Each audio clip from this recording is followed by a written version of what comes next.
ආයුබෝවන්. පසුගියදා මිස්ටර් කොත්තු ආපන ශාලාවක් තුළ සිදු වූ ඉතාමත්ම නින්දිත ක්‍රියාවක් හේතුවෙන් මේ වන විට මෙරට තුළ වැඩ කරන ජනතාවගේ අයිතිවාසිකම් පිළිබඳව සමාජයේ වැඩි කතා බහක් ඇති වී තිබෙනවා. ඉතින් පවර අපි තීරණය කළා මෙරට තුළ ක්‍රියාත්මක වන කම්කරු නීතිය හා ඒ පිළිබඳව තොරතුරු වලින් ඔබව දැනුවත් කිරීමට. එහෙමනම් රැඳෙන්න ආදරණීය ලෙන්ගතුකමින් පවර මීඩියා අපිත් එක්ක. ජාත්‍යන්තර කම්කරු සංවිධානය එමනතං ILO පෙන්වා දෙන පරිදි සෑම සේවකයකුටම ගෞරවාන්විත සහ ආරක්ෂිත සේවා පරිසරයක වැඩකිරීමට මූලික අයිතියක් තියෙනවා.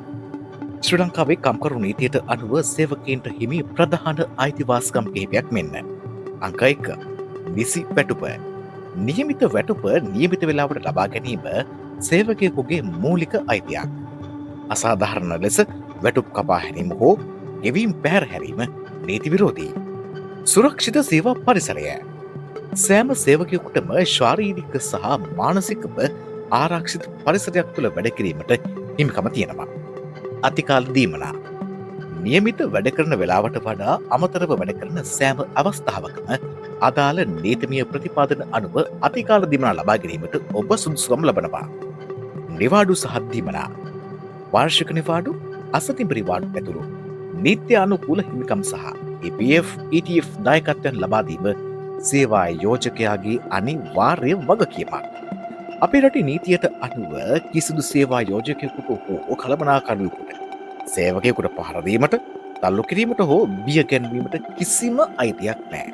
එක හුදෙක් සේවා ස්ථානයක ප්‍රශ්නයක් පමණක් නොව එය අපරාධ නීතිය යටතේ දඬුවම් ලැබිය හැකි බරපතල වරදක්. එවැනි අසාධාරණයක් සිද්ධ වුණොතින් වහාම පොලිසියට පැමිණිලි කරන්න.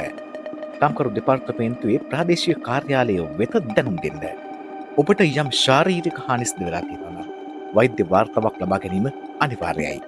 මතක තබා ගන්න. ඕනම ආයතනයක සාර්ථකත්වය රඳා පවතින්නේ එම ආයතනය තම සේවකීන්ට සලකන ආකාරය මත. සේවකීන්ට ගෞරව කිරීම සහ ආරක්ෂා කිරීම යනු නීතියේ වගකීමක් පමණක් නොව එය මානුෂීය ගුණාංගයකි. මෙම තොරතුරු ඔබට වැදගත් වුණා නම් අනිත් අය දැනුවත් කිරීම සඳහා මේ වීඩියෝව ෂෙයා කරන්න. අපේ රටේ නීතිය හා ඔබේ අයිතිවාසිකම් පිළිබඳව මෙවැනි තවත් වටිනා තොරතුරු දැනගන්න අපේ චැනලය සබ්ස්ක්‍රයිබ් කරන්න. ඔබ සැමට සුබ දවසක්.